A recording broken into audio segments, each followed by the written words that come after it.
ಕರ್ನಾಟಕ ರಾಜ್ಯದ ಹವಾಮಾನ ಮುನ್ಸೂಚನೆ. ನಾನು CS ಪಾಟೀಲ್, ವಿಜ್ಞಾನಿ, ಹವಾಮಾನ ಇಲಾಖೆ, ಬೆಂಗಳೂರು. ನಾನು ಮುಂದಿನ 5 ದಿನಗಳವರೆಗೆ ಕರ್ನಾಟಕ ರಾಜ್ಯದ ಹವಾಮಾನ ಮುನ್ಸೂಚನೆಯನ್ನು ಸಂಕ್ಷಿಪ್ತವಾಗಿ ವಿವರಿಸುತ್ತೇನೆ. ಇಂದು ಕರ್ನಾಟಕ ರಾಜ್ಯಾದ್ಯಂತ ವ್ಯಾಪಕವಾಗಿ ಮಳೆಯಾಗಿದ್ದು, ಪ್ರಮುಖವಾಗಿ ವಿರಾಜಪೇಟೆಯಲ್ಲಿ 27 ಸೆಂಟಿಮೀಟರ್ ಮಳೆಯಾಗಿದೆ. ಭಾಗಮಂಡಲ 23 ಸೆಂಟಿಮೀಟರ್, ಕೊಟ್ಟಿಗೆಹಾರ ಚಿಕ್ಕಮಗಳೂರು ಜಿಲ್ಲೆಯಲ್ಲಿ 22 ಸೆಂಟಿಮೀಟರ್, ಮುಲ್ಕಿ ದಕ್ಷಿಣ ಕನ್ನಡ ಜಿಲ್ಲೆಯಲ್ಲಿ 20 ಸೆಂಟಿಮೀಟರ್ ಮಳೆಯಾಗಿದೆ.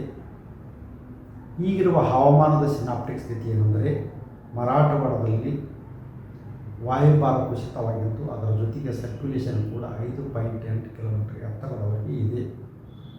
ಇದರ ಪ್ರಭಾವದಿಂದ ಕರ್ನಾಟಕ ರಾಜ್ಯಾದ್ಯಂತ ಮೇ 26ರಿಂದ ಮೇ 30ರವರೆಗೆ ವ್ಯಾಪಕವಾಗಿ ಮಳೆಯಾಗುವ ಹೆಚ್ಚಿನ ಸಾಧ್ಯತೆ ಇದೆ. ಉತ್ತರ ಕನ್ನಡ, ಉಡುಪಿ, ದಕ್ಷಿಣ ಕನ್ನಡ, ಶಿವಮೊಗ್ಗ, ಚಿಕ್ಕಮಗಳೂರು ಹಾಗೂ ಕೊಡಗು ಜಿಲ್ಲೆಗಳ ಕೆಲವು ಕಡೆ ಭಾರೀ ಹಾಗೂ ಅತಿ ಭಾರೀ ಮಳೆಯಾಗುವ ಸಾಧ್ಯತೆ ಇದ್ದು, ಕೆಲವೊಂದು ಕಡೆ ಅತ್ಯಂತ ಭಾರೀ ಮಳೆಯಾಗುವ ನಿರೀಕ್ಷಣೆ ಇರುವುದರಿಂದ ಮೇ 26ರಿಂದ ಮೇ 29ರವರೆಗೆ ರೆಡ್ ಅಲರ್ಟನ್ನು ಘೋಷಿಸಲಾಗಿದೆ. ಬೆಳಗಾವಿ, ಧಾರವಾಡ, ವಿಜಯಪುರ, ಬೀದರ್ ಹಾಗೂ ಕಲಬುರಗಿ ಜಿಲ್ಲೆಗಳ ಕೆಲವು ಕಡೆ ಭಾರೀ ಹಾಗೂ ಅತಿ ಭಾರೀ ಮಳೆ ಆಗುವ ನಿರೀಕ್ಷಣೆ ಇದ್ದು, ಮೇ 26ರಿಂದ ಮೇ 29ರವರೆಗೆ ಆರೆಂಜ್ ಅಲರ್ಟನ್ನು ಘೋಷಿಸಲಾಗಿದೆ. ಯಾದಗಿರಿ, ಬಾಗಲಕೋಟೆ, ಗದಗ, ಹಾವೇರಿ ಹಾಗೂ ಹಾಸನ ಜಿಲ್ಲೆಗಳಿಗೆ ಮೇ 26ರಿಂದ ಮೇ 29ರವರೆಗೆ ಯೆಲ್ಲೋ ಅಲರ್ಟನ್ನು ಘೋಷಿಸಲಾಗಿದೆ.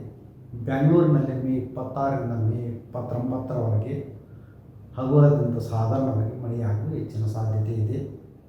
ಮಳೆಯ ಜೊತೆಗೆ ಗಾಳಿಯ ವೇಗ ಪ್ರತಿ ಗಂಟೆಗೆ 40ರಿಂದ 50 ಕಿಲೋಮೀಟರ್ ಇರುವ ಹೆಚ್ಚಿನ ಸಾಧ್ಯತೆ ಇದೆ. ಯಾದಗಿರಿ, ಬಾಗಲಕೋಟೆ, ಗದಗ, ಹಾವೇರಿ ಹಾಗೂ ಹಾಸನ ಜಿಲ್ಲೆಗಳಿಗೆ ಮೇ 26ರಿಂದ ಮೇ 29ರವರೆಗೆ ಯೆಲ್ಲೋ ಅಲರ್ಟನ್ನು ಘೋಷಿಸಲಾಗಿದೆ. ಬೆಂಗಳೂರಿನಲ್ಲಿ ಮೇ 26ರಿಂದ ಮೇ 29ರವರೆಗೆ ಹಗುರದಿಂದ ಸಾಧಾರಣವಾಗಿ ಮಳೆಯಾಗುವ ಹೆಚ್ಚಿನ ಸಾಧ್ಯತೆ ಇದೆ. ಮಳೆಯ ಜೊತೆಗೆ ಗಾಳಿಯ ವೇಗ ಪ್ರತಿ ಗಂಟೆಗೆ 40ರಿಂದ 50 ಕಿಲೋಮೀಟರ್ ಇರುವ ಹೆಚ್ಚಿನ ಸಾಧ್ಯತೆ ಇದೆ. ಈ ವಿಡಿಯೋ ನಿಮಗೆ ಇಷ್ಟವಾದಲ್ಲಿ ಲೈಕ್ ಮಾಡಿ, ಶೇರ್ ಮಾಡಿ, ಸಬ್ಸ್ಕ್ರೈಬ್ ಮಾಡಿ.